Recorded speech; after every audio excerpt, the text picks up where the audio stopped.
Voting is a big deal. Voting is one of the most powerful things you can do. But first, you've got to register to vote. And second, you might want to do some research before you fill out that ballot. It used to be that in order to vote in Oregon, you just had to show up at a polling station on Election Day. Across the country, people in other states still do, waiting sometimes 4, 5, or even 6 hours in line just to express their opinion and to do their civic duty. But we do things different here in Oregon, and we vote differently too. Here in Oregon, you can get your ballot mailed directly to you, so you can fill it out at home, voter guide on hand, taking as much time as you like. And all you have to do is mail it back. But even if you slack on that, you can still drop it off at a ballot drop box as late as 8 p.m. on Election Day. And Oregon makes it really easy to register. But first, you have to ask yourself, are you an Oregon resident? Are you a U.S. citizen? Are you at least 17 years old? Check mark next to all of those? Okay, let's talk about registering to vote.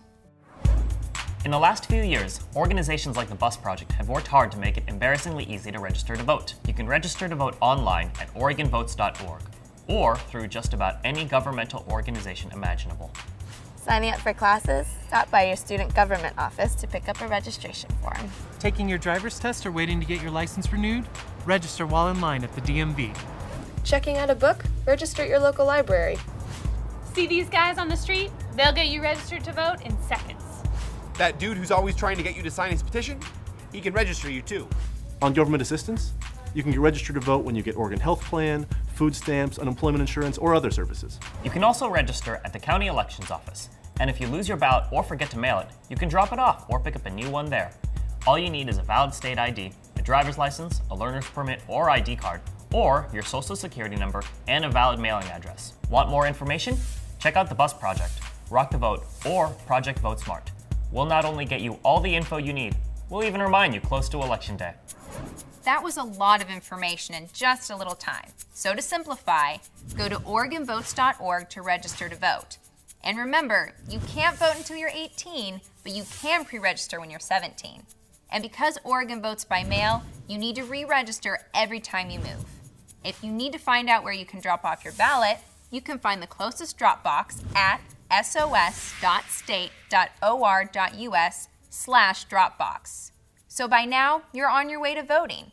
You're registered, you know how to find a drop box, but of course, you owe it to yourself to be an informed voter.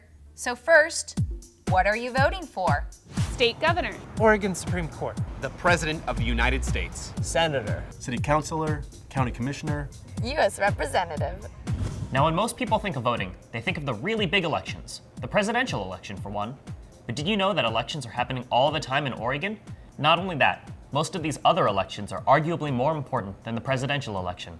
The president makes a lot of important decisions, but your state and local governments, these folks make decisions that affect you every single day.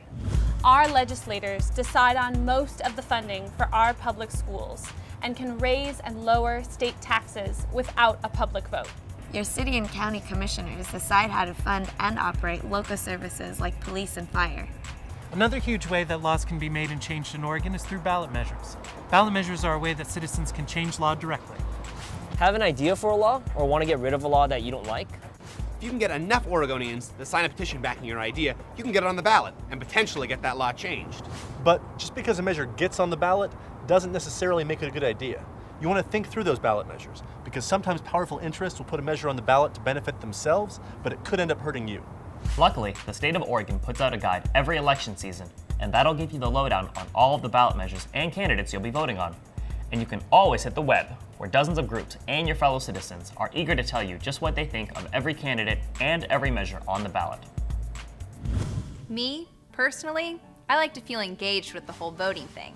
So I like talking it through with my friends and family and doing my own research. So when it comes to filling out that ballot, I'm really in the know. It's your voice, your civic duty, your right. But deep down, people vote because I vote for my family. I vote because every voice does matter. Because my grandmother couldn't. Because democracy only works if you participate. I vote because if I want my voice to be heard, the first thing I must do is vote. I vote for more bike lanes. For cleaner streams. For more jobs. For the future of the arts. I vote because I want a say in where my tax dollars go. Because of all the women who ensure my right to vote. Because I did last year. Because it's easy. I vote because it's my civic duty. And I vote because I can. But it's really up to you. It's easy to get registered. If in doubt, ask a friend to help. There's loads of information out there about who and what you'll be voting for come election time. Register, engage, vote. It's in your hands.